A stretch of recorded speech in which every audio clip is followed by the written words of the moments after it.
नमस्कार साथियों, कैसे हैं आप सभी। आई होप आप सभी अच्छे होंगे, स्वस्थ होंगे, मस्त होंगे। दोस्तों, आज के सेशन के माध्यम से हम जानने वाले हैं कक्षा 6 गणित एक्सरसाइज 9C। इस एक्सरसाइज को आज हम डिटेल में कवर करेंगे, लेकिन अगर आप सभी चैनल पर नए हैं तो चैनल को अभी सब्सक्राइब करें और वीडियो को अपने दोस्तों में भी शेयर करें। इस एक्सरसाइज के सभी प्रश्नों को करने से पहले कुछ हम बेसिक चीज़ें को जान लेते हैं, ताकि आप ये क्वेश्चन सॉल्व करने में आपको आसानी हो। ठीक है, ये निष्कर्ष सबसे पहले हम देखेंगे क्या कह रहा है। कह रहा है यदि एक तिर्यक रेखा दो समांतर रेखाओं को काटती है तो संगत कोण बराबर होते हैं। इसकी बात का कहने का मतलब क्या है, सबसे पहले वो समझ लेते हैं। ठीक है ना, कह रहा है एक तिर्यक रेखा दो समांतर रेखाओं को काटती है तो संगत कोण बराबर होते हैं। चलिए यहीं पर हम लोग समझ लेते हैं। मान लीजिए ये दो समांतर रेखाएं हैं और इसे कोई तिर्यक रेखा ये काट रही है। ठीक है, ये दो समांतर रेखाएं हैं और इससे कोई तिर्यक रेखा काट रही है, तो कह रहा है संगत कोण बराबर होते हैं। संगत कोण होता क्या है, मान लीजिए इसका संगत कोण कौन सा होगा, तो इसका संगत कोण ये होगा। ठीक है, और इसका संगत कोण ये होगा, तो ये आपस में परस्पर समांतर होंगे। ठीक है, बराबर होंगे। यही बात कह रहा है कि एक तिर्यक रेखा, ये तिर्यक रेखा है, दो समांतर रेखाओं को काटती है तो उनके संगत कोण बराबर होते हैं। जैसे ये कोण इस कोण के बराबर होगा, ये कोण इस कोण के बराबर होगा। ठीक है ना। उसके बाद सेकंड कह रहा है यदि एक तिर्यक रेखा, ठीक है आप इसे पढ़िएगा। ठीक है, कह रहा है यदि एक तिर्यक रेखा दो समांतर रेखाओं को काटती है तो तिर्यक रेखा के एक ओर के अंतःकोणों का योगफल 180 अंश होता है। मान लीजिए ये दो समांतर रेखाएं हैं, इससे कोई तिर्यक रेखा ये काट रही है। ठीक है, उसके बाद क्या कह रहा है, तो तिर्यक रेखा के एक ओर के अंतःकोण, मान लीजिए ये तिर्यक रेखा है तो इसके एक ओर ये कोण और ये कोण। ठीक है, क्या कह रहा है, इनके अंतःकोणों का योगफल 180 अंश होता है। तिर्यक रेखा के एक ओर के अंतःकोणों का योगफल, तो अंतःकोण कौन कौन से हैं, ये कोण और ये कोण। ठीक है, और ये कोण और ये कोण, तो इनका योगफल कितना होगा, 180 अंश। यही बात कह रहा है। ठीक है, तो अगर ये बात समझ गए होंगे तभी आप आगे की क्वेश्चंस को करिएगा। और साथ ही साथ अगर आपने पिछली क्लास को नहीं देखा है तो इसे बेटा मत देखना, क्योंकि जब तक आपको बेसिक चीज़ें नहीं आ रही होंगी आप ये क्वेश्चंस नहीं कर सकते। अगर आपको एकांतर कोण, संगत कोण ये सब पता है तभी आप इस एक्सरसाइज को करिएगा। ठीक है, तभी आपको समझ में भी आएगा। तो चलिए करते हैं आज का पहला क्वेश्चन। यहाँ पर पहला क्वेश्चन क्या कर रहा है, आप किताब में पढ़ने का प्रयास करें। निम्नांकित चित्रों में दो रेखाएं एल और एम एक तिर्यक रेखा टी काटती है। कुछ कोणों के माप दिए गए हैं, बताइए कि एल और एम समांतर हैं, यदि हाँ तो इसका कारण दीजिए, यदि समांतर नहीं है तो उसका भी कारण दीजिए। ये क्वेश्चन कह रहा है। ठीक है, तो ये एल और एम समांतर रेखाएं दी गई हैं, ये टी रेखा इसे काट रही है। ये आपका क्वेश्चन कह रहा है। चलिए करते हैं।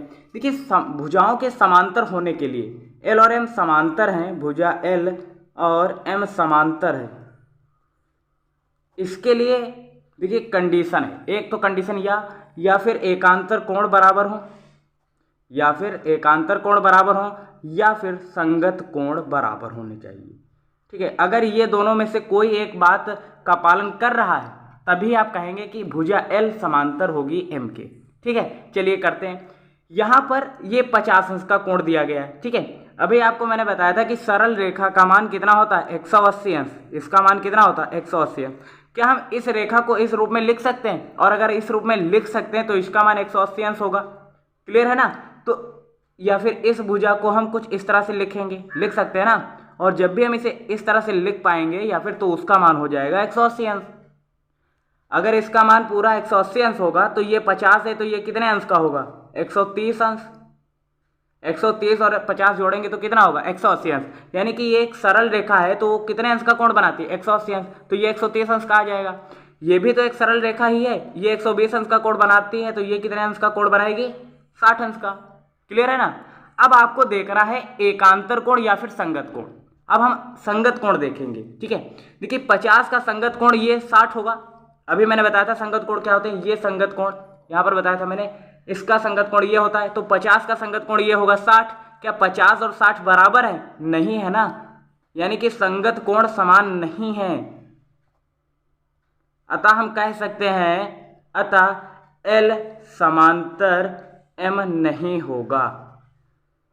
लिख सकते हैं ना। यही प्रोसेस आपको यहां पर करना है। ठीक है, चलिए करते हैं।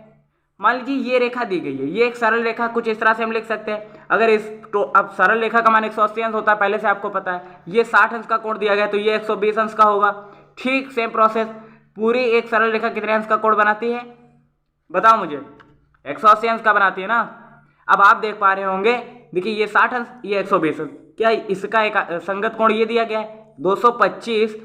225 क्या बराबर है 120 के? नहीं है ना। तो फिर आप लिख देंगे अतः L समांतर नहीं होगी M के।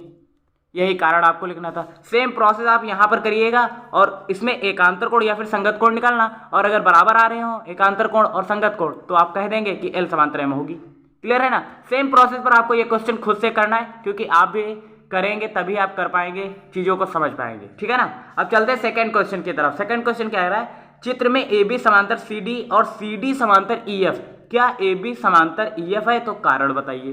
क्वेश्चन इंपॉर्टेंट है, आपके हाफ ईयरली एग्जाम हो या फिर एनुअल एग्जाम हो, पूछा जा सकता है। ठीक है, चलिए करते हैं। इसमें दिया गया है, पहले से क्वेश्चन कह रहा है AB समांतर CD और CD समांतर EF, ये क्वेश्चन कह रहा है। अब क्वेश्चन कह रहा है क्या AB समांतर EF होगा? ये भुजा CD के समांतर है और CD समांतर है EF, क्या AB समांतर EF होगा? और यदि है तो कारण बताइए। देखिए आप यहां पर देख पा रहे होंगे कोण 1 कोण 2 का संगत कोण है, यानी कि कोण 1 बराबर कोण 2। कोण 1 बराबर कोण 2 होगा। क्यों होगा? क्योंकि ये संगत कोण है। क्या है? ये संगत कोण है। तभी तो AB भुजा बराबर CD, मतलब समांतर दिया गया है ना, भुजा AB समांतर CD। क्यों होगा? क्योंकि इसका संगत कोण 1 संगत कोण 2 के बराबर है। सेम प्रोसेस CD समांतर EF, CD समांतर EF, यानी कि कोण 2 का संगत कोण कोण 3 है, कोण 2 का संगत कोण कोण 3 है ना, ये संगत कोण, यानी कि कोण 2 बराबर कोण 3 होगा, क्योंकि ये संगत कोण है और इसीलिए CD समांतर EF है। अब आप देख पा रहे होंगे कोण 1 कोण 2 के बराबर है और कोण 2 बराबर कोण 3 है। क्या हम कोण 1 बराबर कोण 3 नहीं लिख सकते? बताइए। लिख सकते हैं ना। कोण 1 और कोण 3 बराबर हो गए, अर्थात AB समांतर EF होगा।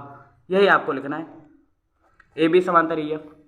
आप यहां पर देख पा रहे हैं, फिर से देखिएगा, AB समांतर CD दिया गया। AB समांतर CD क्यों दिया गया? क्योंकि कोण 1 का संगत कोण कोण 2 है, ये आपस में बराबर है। ठीक है, हमने लिख दिया। उसके बाद कह रहा है CD समांतर EF है।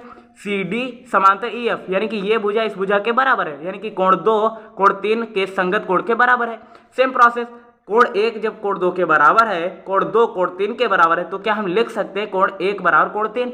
लिख सकते हैं। और जब कोण 1 कोण 3 के बराबर होगा, अर्थात AB समांतर EF होगा, और यही आपको लिखना था। ठीक है, रेखा गणित है, आपको समझनी होगी, और अगर नहीं समझ में आती है तो बेसिक चीज़ों को देखिए, तभी आप कर पाएंगे।